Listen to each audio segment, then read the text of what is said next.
Day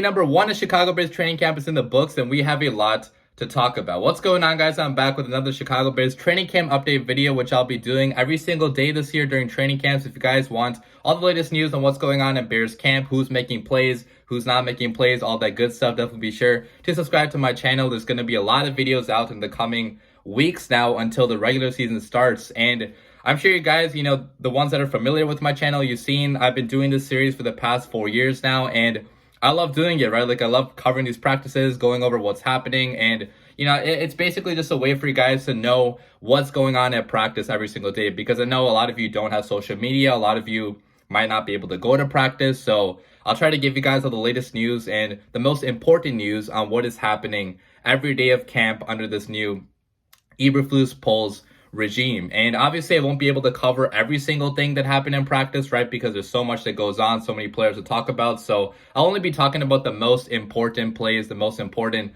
updates every single day. And today, guys, was a closed practice, okay? So today was a 90 minutes closed practice. It was only open to members of the media. So there weren't too many updates that actually came out of today's practice, because the Bears media policy is just so extremely bad, right? Like, they don't allow the media members to post video of what happened. They don't allow media members to post tweets during the practice. So it's just like, it's so hard to even find out what happened at practice every single day, because the Bears are so secretive of what goes on in their practices for some reason. It's been like that for the past 2 years now, and I don't understand why. But regardless, I try my best to find the best reports for you guys from these media members. Definitely be sure to hit them up with a follow as well if you do have a Twitter account, to show them some love, because they're covering the Bears basically every single day. I will be at practice tomorrow and also on Friday as well, so I'll have a first-hand account of what happened at practice both those days, which should be a lot better than what we're getting on Twitter, right? Because we're not getting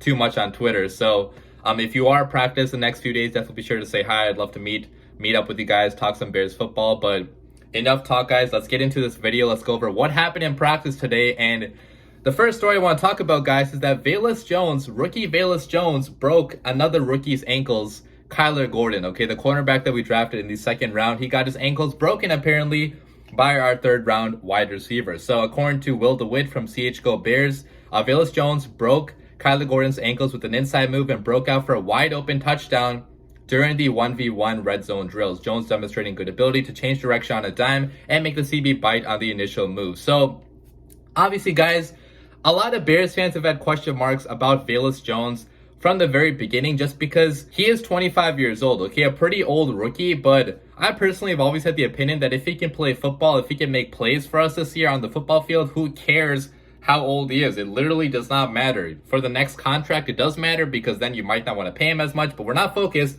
on the next contract right now. He is a rookie right now. He's under contract for 4 more years, and seems like he's already making plays in camp, guys, which I love to see, okay? Because last year, the Bears had practically no yards after the catch. We had very little amount of guys that could actually break tackles, that could break ankles in the open field, that could put moves on people in the open field. Like, Darnell Mooney was one of the only guys that was getting any level of yak in the open field. But it seems like, Velus Jones, especially from his college tape, he is able to do just that, guys. Like, in the entire nation last year, he ranked among the top in yards after the catch. So that's one area where, Luke Getsy, the offensive coordinator, is really going to look to use Velus Jones in this offense. He might be kind of a gadgety type of player, not solely a gadget player, but he will be used in a lot of gadget type situations. He will be used probably as a punt returner as well, which I'll talk about a little bit later. But he will be used in a lot of areas where he will be able to show off his moves in the open field. Okay, he is extremely fast, ran a 4.3 40-yard dash, really shifty too, can move side to side. So this is going to be such a big benefit to Justin Fields in this offense, because it's going to make him have to work less. Last year, Justin Fields had to work for every single passing yard that he had, because nobody wanted to gain any yards after the catch. But hopefully that should change this year. So pretty good start for Velus Jones. I mean, he's going to have a strong camp to prove a lot of the doubters wrong, because there are a lot of doubters out there in the media, even in the Bears fan base, solely based on his age, kind of, right? The fact that he wasn't able to get into the NFL before age 25. But guys, there's been so many receivers in the past that have had a lot of success even being drafted late. Cooper Kupp got drafted at age 24.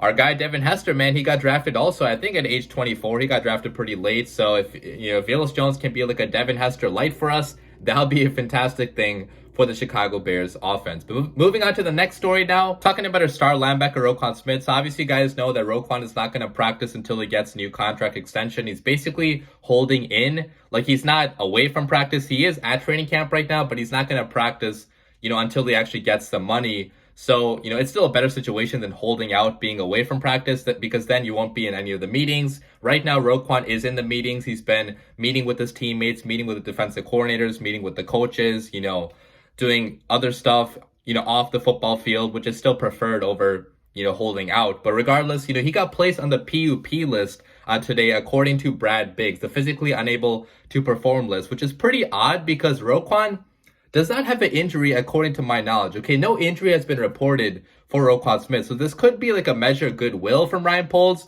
so that Roquan does not get fined for these practices. Because if you're on the PUP list, you're not going to get fined if you don't practice. But I also read somewhere that he would not get fined regardless because he did show up to practice, which in the new CBA, you can't get fined if you hold in. So it's kind of a crazy situation. I'm not really sure what the details of it are, but regardless, I'm not too worried about Roquan right now because I feel like they will come to terms on a contract extension relatively soon. Okay, within the next 2 weeks, hopefully that would be ideal. I think he is, looking to get paid as the highest linebacker in the NFL, which I can totally see, guys. I mean, the cap is rising. He is definitely the best player on our team right now. So Ryan Poles probably will eventually pay him the money he deserves, but right now they're still negotiating, and that's what happens in negotiations. But at least he is in camp, in the meetings, around the team, which is, that's a good sign that he wants to be in Chicago long term. Also, speaking of Roquan Smith, guys, today it was reported that Eberflus actually stated that he will be playing the weak side linebacker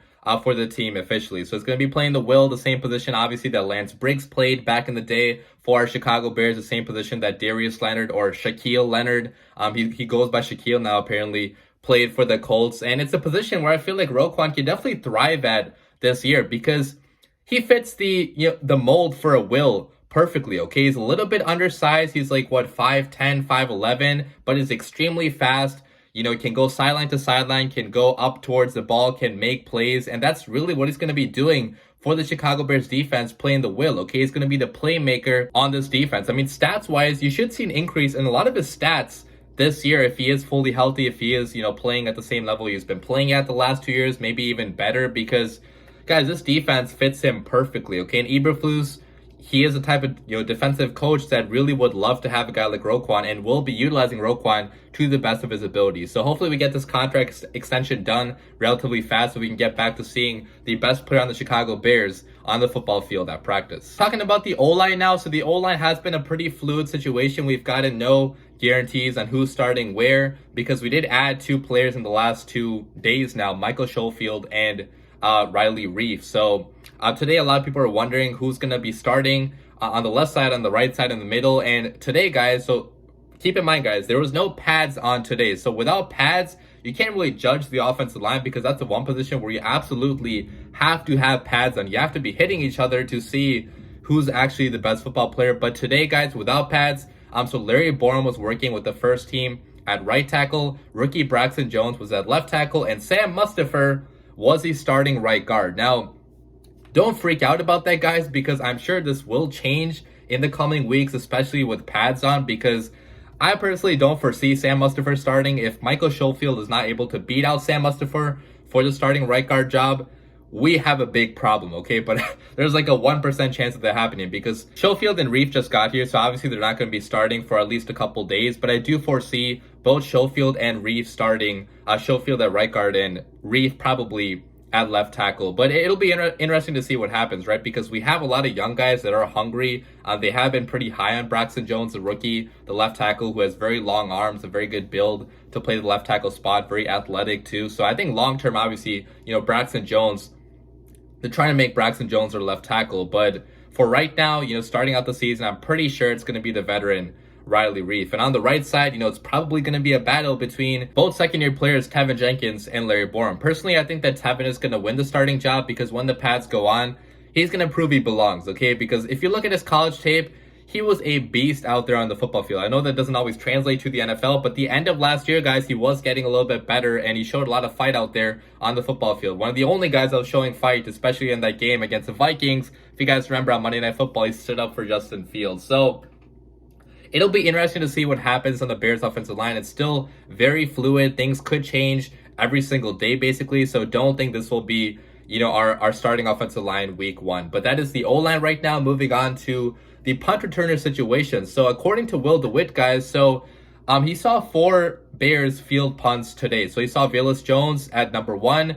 Dante Pettis number 2, Chris Finke number 3, and Eddie Jackson at number 4, which that surprised me, guys, seeing Eddie Jackson returning punts, because I can't see them risking the health of, a pretty important player on the defense to field punts. I feel like Velus Jones fits this role a lot better, even though he is an important player on the offense. You don't want to risk injury for him, but he has returned punts a lot in college. I know Eddie Jackson did too, but that was like 5 years ago now. So Velus has a lot of experience returning punts. He did that in college football. He is very shifty, very fast, very electric as well. So I do think that Velus is going to win this punt returner job long term and be pretty good at it as well. Like I was saying, guys, Devin Hester light. If we can get Devin Hester light out of Velus Jones, that would be great for the entire Bears team.